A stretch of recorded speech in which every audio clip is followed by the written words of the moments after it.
Olá, turma de pedagogia, tudo bem com vocês? Então vamos lá. Eu vou apresentar hoje para vocês, discutir um pouco os conteúdos, né? O conteúdo apresentado no estudo dirigido. O estudo dirigido que nós vamos fazer no número 2, que é a atividade online 2, ela é baseada num livro muito polêmico, um livro muito importante, chamado Preconceito Linguístico, como é e como se faz, de Marcos Banho. Ele é um professor da UNB, um excelente pesquisador que pesquisou alguns preconceitos relacionados à língua, elaborou uma pesquisa muito séria, escreveu esse livro, e esse livro ele já foi estudado. Eu estudei ele no curso de pedagogia, no curso de letras. Ele é um livro muito estudado. Então, ele apresenta no livro alguns conceitos relacionados ao preconceito relacionado à língua, né, na sociedade.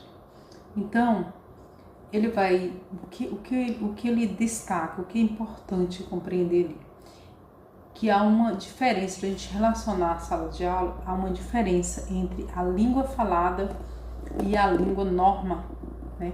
A língua normatizada, a gramática, há uma relação, né?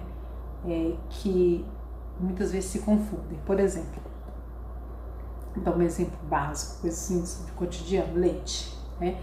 Você fala leite, a gente geralmente fala leite, você entende quando fala leite. E aí quando a língua falada, ela tem uma especificidade, que às vezes fica até estranho você colocar as normas gramaticais numa língua que ela é falada.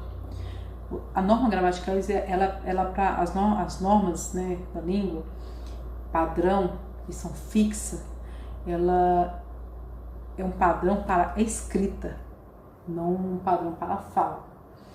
Então, quando a gente começa a olhar para a língua falada como a gente olha para a língua escrita, os preconceitos se iniciam aí. Né? Então, o que o Marcos Banho vai levantar? Que em muitas situações ele vai comprovando, vai mostrando que o preconceito não é exatamente em relação à língua, mas quem fala aquela língua.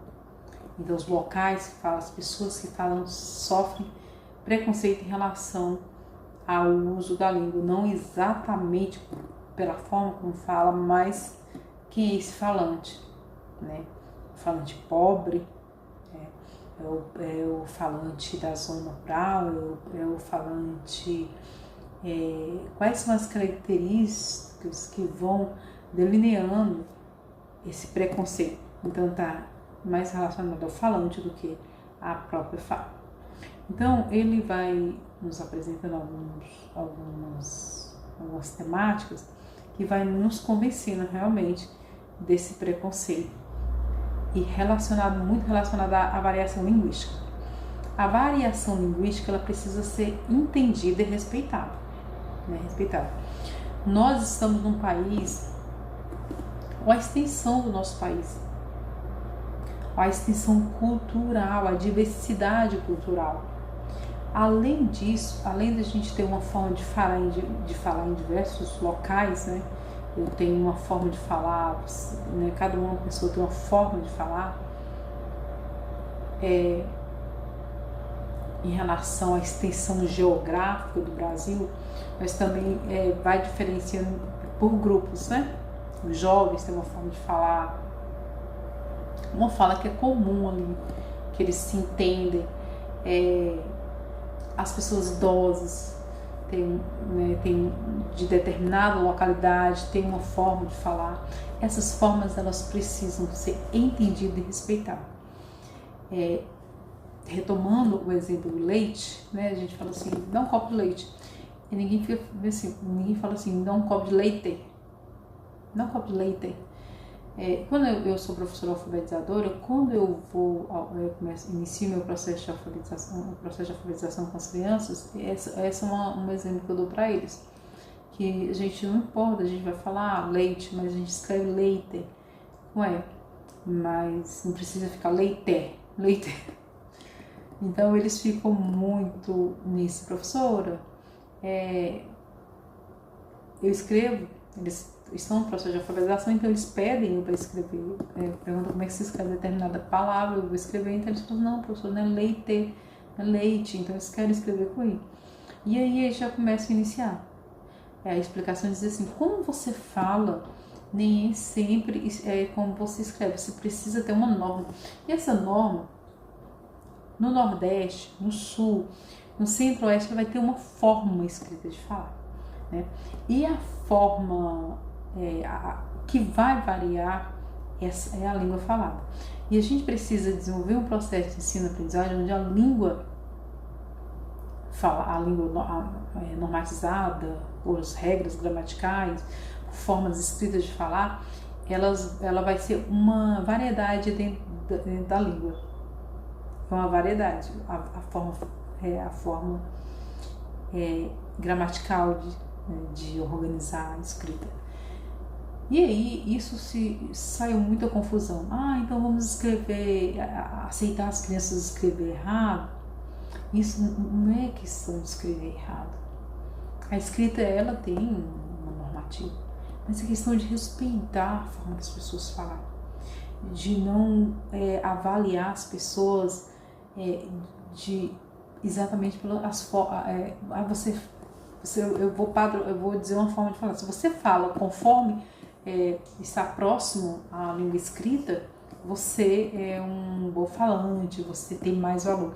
Isso é um preconceito linguístico que ele vai defendendo bem dentro do livro dele. Então, respeito à diversidade, respeito às formas diferentes de falar, não está relacionado a eu alfabetizar uma criança aceitando que ela escreva de forma errada. E aí já vem uma outra confusão. Quando a criança está no processo de alfabetização, ela começa a produzir textos, ela vai escrever com dificuldade ortográfica, porque ela está no processo de alfabetização. E a gente precisa, enquanto professor alfabetizador, professor dos anos iniciais, compreender isso e respeitar. Porque se toda vida que a criança escrever um texto, você sai cortando, riscando, e eu, por exemplo, tenho umas mães que elas são terríveis comigo. Elas querem que eu saia riscando, mas gente, calma, a gente vai corrigindo umas palavras assim, porque se você pega uma escrita, um aluno que está no processo de alfabetização, está escrevendo palavras emendadas ainda, ele não consegue fazer a diferenciação entre o uso do X, do CH, mas ele quer escrever, quer colocar suas ideias, então eu vou corrigir, mas eu não posso sair riscando tudo, eu não posso estar cortando isso tudo, eu tenho que ter uma ponderação, porque é os momentos de avaliação. Eu vou avaliar a escrita ou vou avaliar a produção?